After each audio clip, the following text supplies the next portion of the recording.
오늘 제목은 재앙이 올 때, 재앙이 올 때라는 말씀으로 은혜를 나누도록 하겠습니다.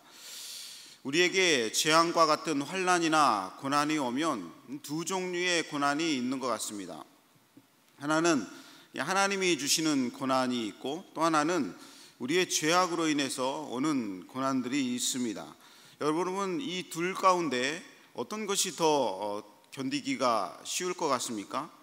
하나님이 주시는 고난, 죄악으로 오는 고난.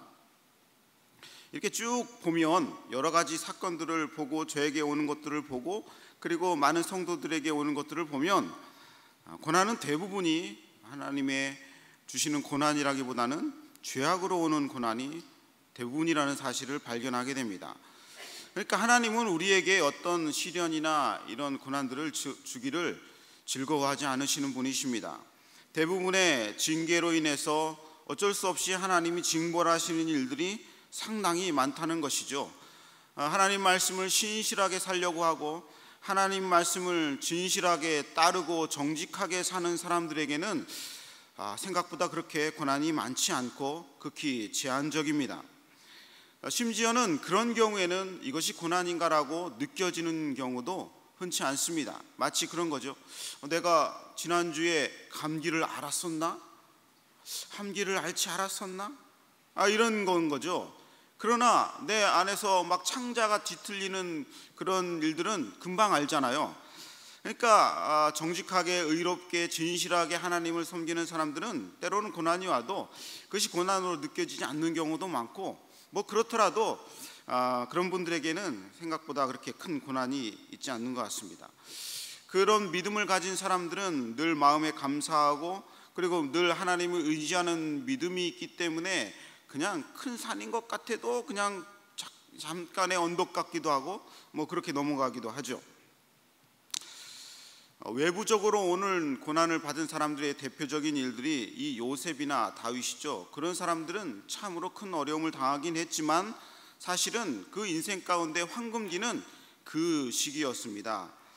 형들에게 버려졌고, 어떤 상관의 아내로부터 모함을 받았고, 또 감옥에서도 배신을 당하고 그렇긴 했지만 그 시기가 하나님을 바라볼 수 있는 가장 큰 좋은 시기였었고, 다윗도 마찬가지였고, 사울에게 쫓김을 당했을 때도 참 어려운 고난이 오기는 했지만 그는 다 이길 수 있었습니다. 하나님을 바라볼 수 있었고, 그는 큰 그 어려움에서도 신앙을 잃어버리지 않았던 것입니다. 그러나 우리의 모든 마음 고난들은 내부적으로는 우리의 죄성으로 인해서 오는 고난들이 대부분입니다. 그러니까 성경을 무슨 말이라고 표현을 하냐면, 히브리서 10장 31절에 살아계신 하나님의 손에 빠져 들어가는 것이 무서울진저, 그죠?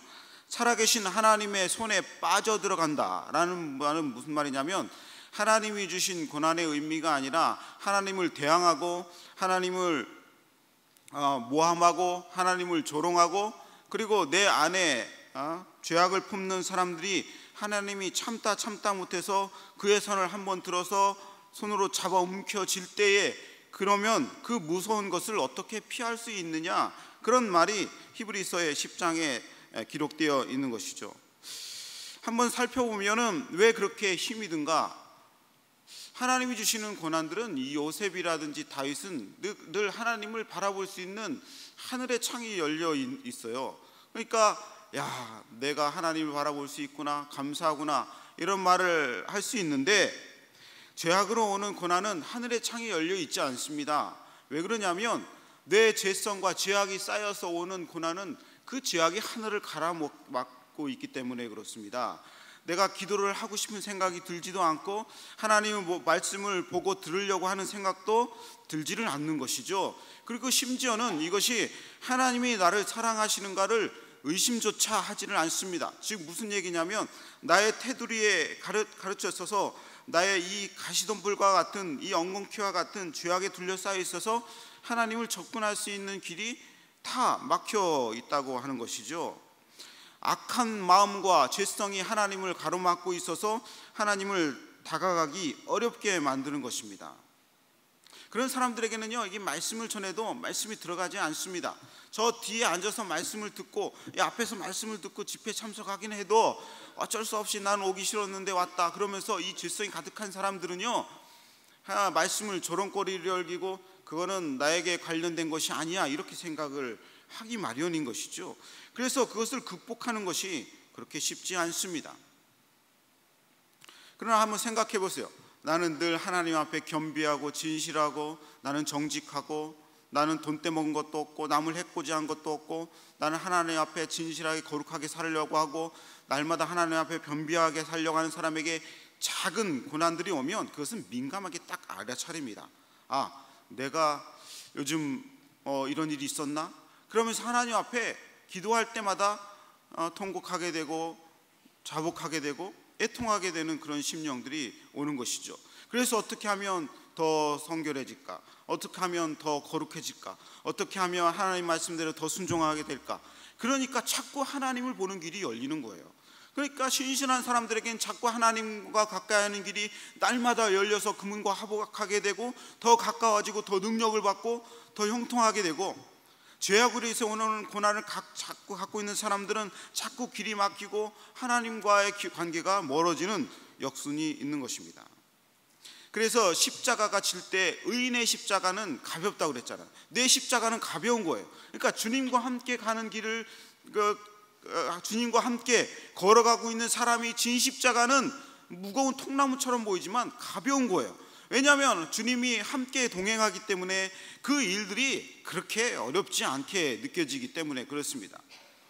여러분들 한번 목사님들이나 이런 분들 만나보세요. 개척교회를 하고 아니면 작은 목회를 하고 아니면 뭐 큰 목회들을 하더라도 모든 목사님들을 만나면 참 은혜롭습니다. 물론 뭐 그렇지 않은 분도 몇 분이 있긴 하지만 그래요. 월급도 많지도 않고 사역도 힘들고 막 그렇습니다. 그런데도 만나면 은혜와 감사가 넘치는 이유는 다 하나님과 동행하기 때문에 그렇습니다. 하나님과 동행해서 하나님이 주시는 십자가는 가볍습니다. 어떤 목사님이 그런 얘기를 합니다. 문을 작은 목회하는데 문을 잠궈 놓는 거예요. 문을 그러면 왜 잠궈 놓으면 안 되잖아요. 왜냐하면 사람들이 한 명이라도 더 들어와서 교회에 와서 기도하고 그래야 되잖아요.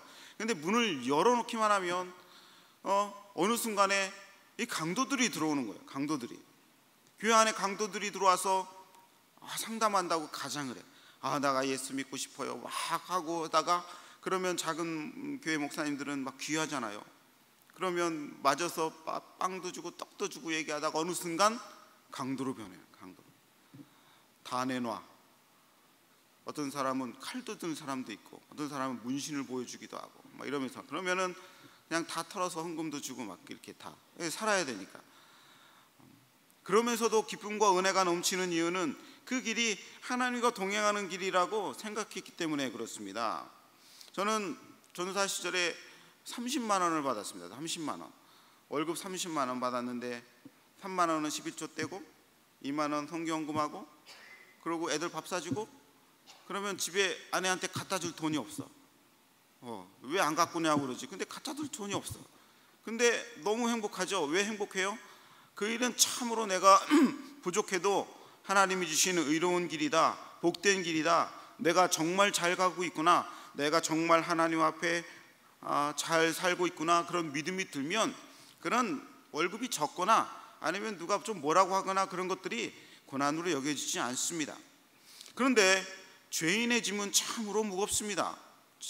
아무리 권력이 있고 아무리 재물이 있고 아무리 나에게 은사가 많고 사람들이 존경하는 덕망이 있더라도 그것이 나의 죄성으로 막혀있고 눌려있는 심령이 있다면 그래서 무겁고 그래서 하나님과의 관계가 가까워지지 않죠.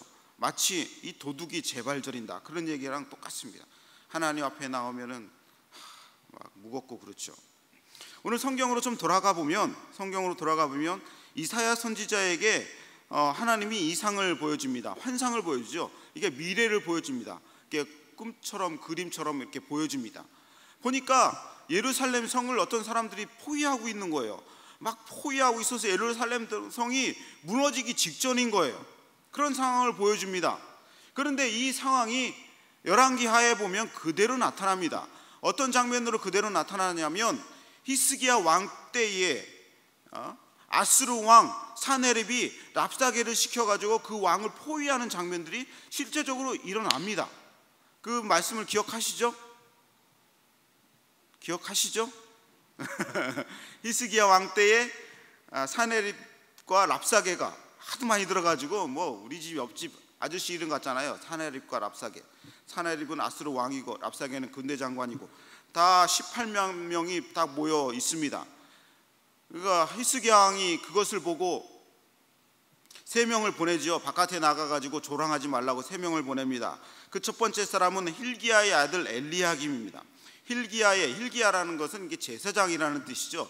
hil기야 제사장의 아들인 엘리야김인데 이 사람은 국내 대신이었습니다. 그냥 관직에 있는 사람이었고, 두 번째 사람은 국고를 맡은 사람, 즉 재무장관인 셈나라고 하는 사람입니다. 이 사람은 서기관까지 겸했던 사람이에요. 그러니까 가장 그 당시에 히스기야 왕 밑에 있는 가장 최고의 권력자였습니다. 그리고 아삽의 아들, 아삽 알죠? 아삽의 아들 사관인 요아였습니다. 아삽 그 다윗 시대의 성가대장님이었던 이 아삽의 아들 사관 요아가 3명이 나가서 이 랍사게 보고 하나님을 욕하지 말라고 얘기를 하죠. 그러나 이 말을 뭐 악인이 듣습니까? 듣지 않죠. 계속 욕하니까 히스기야 왕이 편지를 가지고 그 적군에서 온 편지를 가지고 하나님의 성전에 가서 기도하잖아요. 그러니까 하루 아침에 18만 5천 명이 그리고 다 죽고, 그리고 그 아수르 왕 사네립도 죽고, 그래가지고 히스기야 왕이 다시 살아나는 장면이 열왕기하에 다 기록되어 있지 않습니까? 그 장면이 이사야 기록된 이 이상이 그대로 맞아 들어가는 장면이 열왕기하에 있는 것이죠. 그러니까 이사야가 그 장면을 봅니다. 그런데 그 장면 중에 어떤 신기한 장면이 있냐면, 바깥에서 18만 5천 명이 그 예루살렘 성을 포위하고 무너뜨리려고 했는데 그 성 안에는 잔치가 벌어지는 거예요. 잔치가, 예루살렘 성 안에는 잔치가 벌어지는 거예요. 어떤 잔치가 벌어집니까? 13절, 한번 13절, 22장 13절 한번 읽어봅니다. 전쟁이 바깥에 일어났는데 성 안에는 어떤 일이 벌어지냐면 13절 읽어봅니다. 너희가 기뻐하며 즐거워하여 소를 잡고 양을 죽여 고기를 먹고 포도주를 마시면서 내일 죽으리니 먹고 마시자 하도다. 그죠? 오히려 전쟁이 나니까 어떤 일이 벌어져요? 야, 이거 뭐 내일 죽을 건데 뭐 저 18만 5천 명을 어떻게 내가 당하겠느냐, 그냥 먹고 마시고 죽자, 내일 죽자, 오늘은 먹고. 성 안에 이런 일이 일어나고 보이는 겁니다. 하나님이 어디 계시냐? 하나님이 어디 계시면 저런 일이 일어나겠느냐? 아이고, 필요 없다. 오늘 그냥 다 우리 집에 있는 소도 잡고 양도 잡고 양갈비도 뜯고 소갈비도 뜯고 돼지고기도 먹고 포도주도 먹고 죽자, 취해서 죽이든지 말든지. 재앙이 올 때에 이렇게 죄악으로 쌓여져 있고 죄악으로 관역한 사람들은요, 포기하고 절망하는 것을 넘어서서 하나님을 조롱하는 것이 대부분입니다. 우리나라에도 만약 큰 일이 일어났다고 봐봐요. 죄악이 쌓여져 있는 사람들의 어떤 반응이 어떻겠습니까? 똑같을 거예요. 봐, 니네들이 말하던 하나님이 어디 있느냐, 그렇게 조롱하는 것을 넘어서 아이고 될 대로 되라, 술 먹고 취해서 잠들면은 뭐 전쟁이 나서 뭐 죽으면 말겠지, 포기하고 그리고 하나님을 조롱하고 그렇습니다. 그리스도인들이라도 나에게 고난이 오고 어려움이 올 때에 하나님을 찾지 않고 오히려 하나님을 조롱하고 이런 태도를 보이는 이유는 자기 자신만을 위해서 살아왔기 때문에 그렇습니다. 한번 볼까요? 이 사람들의 대표적인 인물이 셈나라는 사람입니다. 셈나 16절 한번 읽어봅니다. 15절 16절 읽어봅니다. 주 만군의 여호와께서 가라사대 너는 가서 그 국고를 맡고 궁을 차지한 셈나를 보고 이르기를. 셈나 나오죠? 셈나 재무장관이면서 서기관이면서 최고의 권력자, 전쟁이 나서 그 셈나 나옵니다. 그 셈나가 어떤 일을 했는지 16절 봅니다. 내가 여기 무슨 관계가 있느냐? 여기 누가 있기에 여기서 너를 위하여 묘시를 팠느냐? 높은 곳에 자기를 위하여 묘시를 팠고 반석에 자기를 위하여 처소를 쪼아 내었도다. 점점 말씀이 명확해집니다. 그들을 대표하는 인물, 국무총리나 재무장관 명령 없이 어떻게 그런 일들이 예루살렘 궁 안에서 관료들이 그런 일이 일어납니까? 그러니까 이 셈내가 대표적으로 그런 일들을 이렇게 자꾸 이끌어가는 거예요. 즉 무슨 말이냐면 자신만을 위해서, 너를 위하여 자꾸 자신만을 위해서 이기적으로 산 사람들은 그 안에 계속해서 악을 키워나가는 것입니다. 자기의 이기심이, 자기의 탐욕이, 자기의 욕심이 자꾸 악을 키워나가고 자기에게 먹이를 주는 거예요. 그것이 목사든 그것이 전도사든 그게 장로님이든 직분자든 아무 상관이 없습니다. 직분은 직분이기 때문에 그런 것이죠. 모든 것이 자기에게 유익한지, 자기에게 이로운지, 자기가 돈이 되는지, 자기의 명예가 이로운지를, 그것만이 중요한 사람들인 것이죠. 왜 고난이 오고 왜 재앙이 오고 왜 환난이 올 때 이런 사람들이 나타납니까? 그런 사람들이 평소의 삶이 그렇게 되었기 때문에 그렇습니다. 아수르가 쳐들어왔을 때 술 먹고 내일 죽으리니 마시고 죽자 하는 이유는 자신을 위해서 살아왔던 사람들이 그렇게 행동을 보이는 거예요. 왜냐하면 자신만의 실력으로 살아온 사람들은 자기가 돈을 벌고 자기가 재물을 얻고 자기가 어떤 사람을 볼 때 이 사람이 나에게 유익된 것인지 만들 것인지를 자기의 기준으로 자기의 유익만을 위해서 사는 사람들은 어떤 어려우면 내가 그것을 이길 수 없다, 나는 그것을 할 수 없다, 나는 그것을 이겨낼 수 없다라고 역시 자기 스스로 판단을 하기 때문에 그렇습니다. 이해가 가십니까? 사람들이 왜 재물을 축적합니까? 왜 권력을 탁합니까? 그것은 엄밀히 말하면 자신을 지키려고 하는 것입니다. 내가 권력을 가져야 나를 지킬 수 있고 권력을 가져야 내 가족을 지킬 수 있다. 왜 돈을 봅니까? 먹고 살기 위해서가 가장 큰 이유긴 하지만 그거에 지나도록 욕심을 많이 벌고 막 집착하고 사람의 생명까지 앗아가면서 집착하는 이유는 그것이 나를 지켜줄 거라고 생각하기 때문에 그런 것이죠. 요즘은 갑질이 유행합니다. 갑질. 저는 갑질할 것도 없어가지고 제가 갑질을 어디 가서 한다는 것은 그게 상상할 수 없는 일이죠. 우리 집에 가도 갑질을 할 수가 없는데, 집에 가도 갑이 아닌데 어디 가서 제가 갑질을 하겠습니까? 그것이 다행이에요. 저 같은 사람은 좀 갑이면은 잘못될 수도 있을 것 같아요. 근데 그 신문이나 텔레비전을 보면 갑질이 많잖아요. 자기 운전기사, 심지어는 운전기사를 1년에 40명씩 받고, 그래서 그 사이드 미러를 접고 운전하고 뒤에서 발로 차고, 대기업 회장이 그랬다는 얘기도 나오고. 왜 그렇습니까? 자기가 과시하고 자기가 힘 있는 것을 그 사람을 보여주면서 자기를 지키는 거예요. 옷을 심지어 막 치장하고 옷을 예쁘게 입고 다니는 것은 너무 좋아요.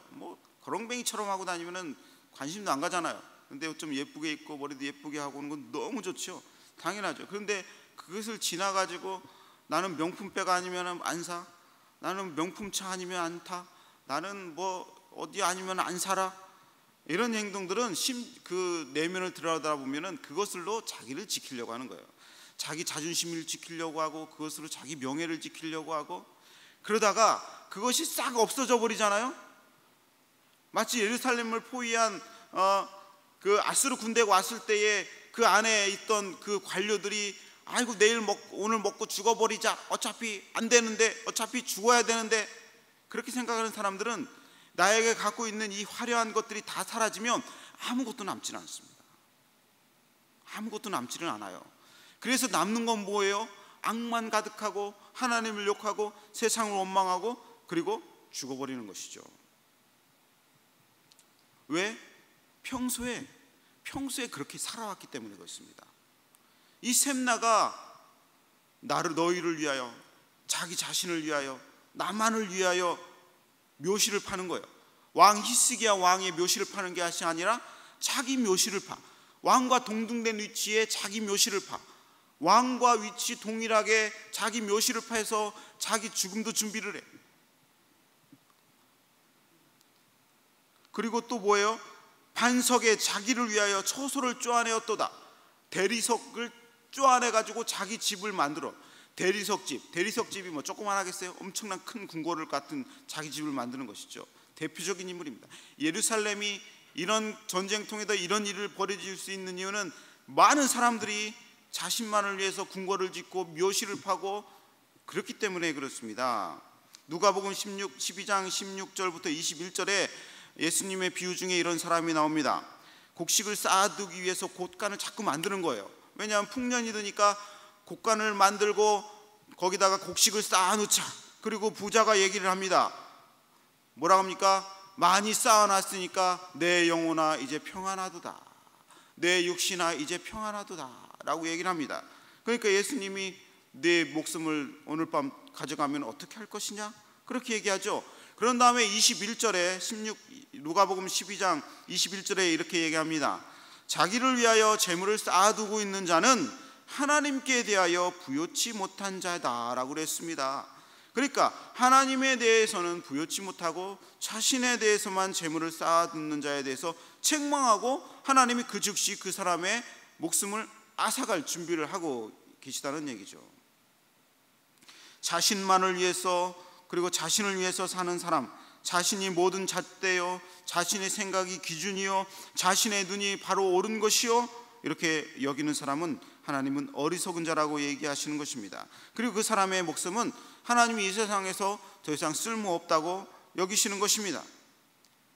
하나님을 위해서 사는 것이 도리어 자신을 위해서 사는 것임을 믿으시기를 주님의 이름으로 축원합니다. 자기 자신을 위해서 산다고 하는 사람은 하나님 앞에 부여치 못한 자고, 하나님을 위해서 사는 사람이 오히려 자신을 영혼을 위해서 사는 사람인 것입니다. 이런 사람들에 대해서 하나님이 대노하시는 거예요. 이상을 보여주면서 대노하시는 거예요. 17절, 18절 이런 관료들, 이런 사람들, 이런 셈나를 보고 하나님은 그 전쟁 중에 어떻게 하시느냐. 17절과 18절 읽어봅니다. 시작. 나 여호와가 너를 단단히 속박하고 장사같이 맹렬히 던지되 정령이 너를 말아 싸서 공같이 광막한 지경에 던질 것이라. 주인의 집에 수치를 끼치는 너여, 내가 그곳에서 죽겠고 내 영광의 수레도 거기 있으리라. 하나님이 그런 사람들을 잡아다가 쇠살로 묶고 속박당해서 꼼짝 못해서 감옥에도 집어넣고, 그러니까 감옥 가는 사람들이 얼마나 많아요. 이게 한번 정권이 바뀌면은 막 그 정권이 끝나면 막 수두룩하게 감옥 가잖아요. 금방 결과가 날 것을 그렇게 하는 것이 아닙니까? 장사같이 맹렬히 던지신다는 것이죠. 말아서 그냥 한번 유도 선수를 쳐서 매대 치고, 씨름판에 들배지기로 매대 치고, 그리고 광막한 광야에 던져버려서 까마귀들이 쪼아먹게 말 것이고 파멸될 것이고, 그리고 관직에도 쫓아낸다. 19절에 보니까 내가 너를 내 관직에서 쫓아내며 내 지위에서 낮추고. 이거 말씀을 묵상하다 보니까 이게 국회의원 선거가 자꾸 떠올라. 저에게도 전화가 많이 오고, 제가 비서실도 하고 있으니까 목사님을 찾는 전화가 많이 와. 평소에 한 번도 전화도 안 하는 사람들이 목사님을 자꾸 엮으려고 그래. 어디 중학교 나오셨냐, 어디 고등학교 나오셨냐, 어디 대학교 나오셨냐 자꾸 물어보고, 평소에 안 하던 사람들이. 이런 시기를 보면, 다음 정권 때 보면 이 사람들이 어떻게 했는지를 금방 알 수 있게 되는 것입니다. 그러니까 관직도 요직도 지위도 재물도 하나님의 다 수중에 있는 거예요. 하나님의 다 수중에 있어서 하나님이 다 보시는 거예요. 그리고 어느 때가 있을 때 재앙이 올 때 그 사람에게도 재앙이 오는 것이고 인생에게도 재앙이 오는 것입니다. 왜 그러냐고요? 그 일을 행할 때에 자신만을 위해서 하나님을 보지 않는 사람들은, 자신만을 위해서 사는 사람들은 다 하나님이 잡아서 버리시는 것입니다. 그러면 어떻게 됩니까? 그 영광이 다른 사람에게 돌아가는 거예요. 20절, 21절에 이 셈나를 버리시고 21절과 22절에 누구를 세우십니까? 읽어봅니다. 시작. 그날에 내가 hil기야의 아들 내 종 엘리야김을 불러 내 옷을 그에게 입히며 내 띠를 그에게 띄워 힘있게 하고 내 정권을 그의 손에 맡기리니 그가 예루살렘 거민과 유다의 집의 아비가 될 것이며. 그렇죠. 하나님의 사람이 다시 들어 쓰여지는 것입니다. 그러니까 이 목사들도요, 저들 비롯해서 그리고 주의 종들, 하나님이 쓰시는 사람들요, 자기 자신을 위해서 목회하고 자기 자신을 위해서 삶을 살고 자기 가족만을 위해서 막 모든 것을 하는 사람들은요, 하나님이 어느 순간에 가면 쓰지 않으시고 버리십니다. 그리고 하나님의 신실한 쓸 사람들을 하나님 택하셔서 다시 올리시는 거예요. 하나님이 주실 영광을 대신할 사람들은요, 얼마나 많이 있습니다. 하나님은 엘리야김을 들어 쓰시는 거예요. 셈나를 버리시고. 이런 일들은 성경에 너무나도 많이 있습니다. 하나님이 이런 재앙이 올 때에 원하는 사람이 있습니다. 그런 사람은 하나님은 울며 통곡하며 애호하며 머리털을 뜯으며 굵은 배를 따라 하시는 그런 사람들을 원하십니다. 22장 한번 4절 볼까요? 22장 4절 읽어봅니다. 시작. 이러므로 내가 말하노니 돌이켜 나를 보지 말지어다. 나는 슬피 통곡하겠노라. 내 딸 백성이 패멸하였음을 인하여 나를 위로하려고 힘쓰지 말지니라. 그죠? 이사야는 뭐라고요? 나는 슬피 통곡하겠노라. 이사야가 그렇게 얘기했죠. 이사야가 그렇게 한 이유는 스스로 알아서 그렇게 된 것은 아닙니다. 하나님이 그렇게 하라고 명령하셨기 때문에 그런 것이죠. 12절에 그 명령이 나옵니다. 그 12절도 읽어봅니다. 시작. 그날에 주 만군의 여호와께서 명하사 통곡하며 애호하며 머리털을 뜯으며 굵은 배를 따라 띠라 하셨거늘. 굵은 배를 띠라 하셨거늘. 하나님이 명령하시니까 그의 신실한 종 이사야는 그 즉시 통곡하며 띠를 띠며 굵은 배를 입게 되는 것입니다. 주의 종들은 하나님의 말씀대로 하는 것입니다. 하나님의 백성들은, 신실한 백성들은 하나님의 음성을 들을 줄 알기 때문에 그대로 따라하는 거예요. 그러나 죄악으로 평소에 관영한 사람들은 하나님의 음성이 들려도 알지를 못합니다. 그 사람에게 말씀이 들려도 깨닫지 못하고 들어오지를 않으니까 회개할 수도 없고 돌이킬 수도 없고 끝까지 가는 거예요. 여러분 따라합시다. 평소에 잘하자. 평소에 잘하자. 어느 때만 되면 막 갑자기 고난주간 되면은 평소에는 막 그렇게 살지 않던 사람들이 오늘은 고난주간이니까 그래도 한번 해야지. 그러고 그 일주일간만 반짝해. 그러고 고난주간 끝나자마자 다시 술 먹고 하고 싶은 것 다 하고 다 해. 왜냐하면 그 고난주간도 안 하면 벌 받을까 봐. 그러죠? 하나님의 말씀은 평소에 잘하자는 거야. 평소에 나를 위해서 살지 말고 다른 사람을 위해서 살고 하나님의 영광을 평소에 그를 위해서 살려는 거예요. 엘리야김이라는 뜻은 하나님이 나를 일으키신다라는 뜻입니다. 엘리야김은 하나님이 일으키신다. 셈나의 밑에서 낮은 관직에 있었지만 어느 때가 되어서 평소에 하나님께 신실하게 살고 하나님께 준비된 자가 있다 보니까 그러다 보니까 하나님이 나를 일으키신다는 거예요. 셈나를 내리고 엘리야김을 좋은 관직에 올리시는 것입니다. 셈나가 내쳐진 자리에 hil기야의 아들 엘리야김이 오르는 것입니다. 셈나가 가졌던 옷을 입고 셈나가 띄었던 띠를 띠고 셈나가 가졌던 영광이 엘리야김에게 다 가는 것입니다. 이런 장면으로 봐서 엘리야김은 참으로 신실한 사람입니다. 왜냐하면 하나님이 들어 쓰시는 사람은 그 평소에 엄청나게 잘했던 사람이기 때문에 그렇습니다. 여러분, 하나님 여러분을 들어 쓰시기를 주님의 이름으로 축원합니다. 엘리야김 같은 사람이 돼야 돼요.